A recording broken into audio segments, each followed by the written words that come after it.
Demokrasi sejatinya sudah mati di negeri Wakanda ini. Bener deh, demokrasi yang memberi arti dari rakyat untuk rakyat dan oleh rakyat sudah musnah lama dalam 20 tahun ini. Demokrasi di negeri ini adalah milik oligarki, bukan milik rakyat. Demokrasi di negeri ini sudah merupakan sarana bisnis untuk menjadi lebih kaya bagi kelompok oligarki dan pemodal besar. Jadi, sewaktu para analis politik mengatakan biayanya Presiden Indonesia sekitar 9 triliun, hal ini sangat benar dan sangat bisa dipercaya. Sungguh, siapa di negeri ini yang punya uang 9 triliun untuk nyapres? Prabowo, Anies, Ganjar, nggak ada yang punya. Bahkan 3 kali Prabowo kalah karena nggak punya duit sebesar itu dan tidak didukung oligarki yang punya duit sebesar itu. Jadi sampai kapanpun Indonesia hanya bisa melahirkan pemimpin yang dimiliki oleh oligarki. Karena semua lini dari partai hingga rakyat dan semua sistem harus dibeli dan diatur oleh yang punya kapital. Ketentuan 20% presidensial threshold adalah awal matinya demokrasi di Indonesia. Artinya apa?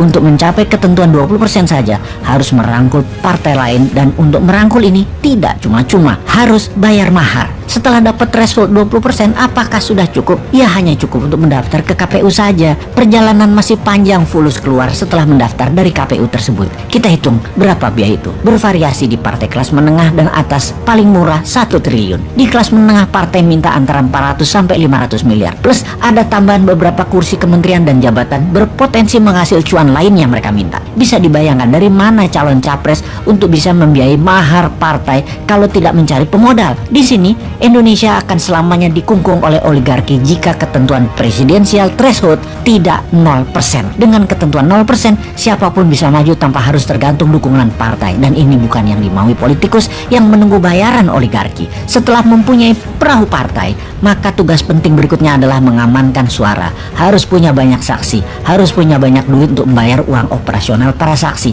agar para saksi itu terus-menerus menjaga kotak suara dari tingkat kampung, kelurahan, kecamatan, kabupaten, provinsi hingga ke KPU pusat. Panjangnya jalur kotak suara untuk mencapai pusat ini membuat surat suara, terutama yang paling rawan pada saat kotak suara, sampai kecamatan ke atas karena bisa diubah atau diganti. Lalu bagaimana agar uang untuk saksi bisa dikecilkan dan surat suara tidak bisa diubah? Maka seharusnya pemilu, pilpres, pilgub, pilbub, pilwal, semua harus memakai sistem blockchain yang sampai kapanpun tidak akan pernah terjadi atau bisa terjadi selama oligark mengendalikan kapital modalnya. Jadi, mengapa ongkosnya pres mahal sekali? Karena untuk bayar mahar partai, baik partai yang akan jadi pelengkap persyaratan 20% dan juga kolaborasi partai pendukung. Kemudian pos kedua adalah membayar saksi. Pos ketiga yang juga perlu dana besar yaitu untuk sosialisasi dan memframing, seperti membayar pengamat untuk menggiring opini, membayar lembaga survei,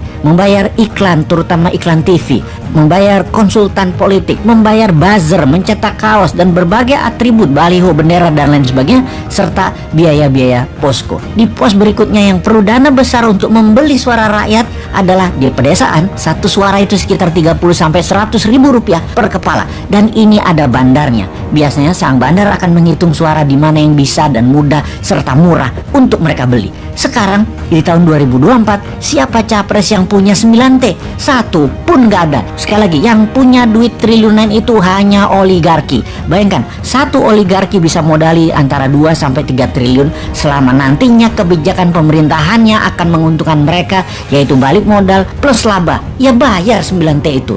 Bagi oligarki, biaya capres yang hanya 9 triliun itu kecil. Jadi, sungguh demokrasi sudah mati di Indonesia ini, yang dibikin oleh pejabat yang berkuasa dalam 20 tahun terakhir ini bersama oligarki. Juga, mulai sekarang kita bisa jelas melihat yang anti threshold 0%, mereka adalah yang anti demokrasi dan mereka adalah agen oligarki apapun alasan mulutnya mengatakan. Singkatnya, mereka antek oligarki. Kalau benar mau demokrasi menang, jadikan threshold 0%, pastikan blockchain sebagai hitungan alat suara, lalu menangkan New Mind di 2024 karena Bosman tidak akan terbeli oleh oligarki. Di kantongnya ada 11.000 triliun.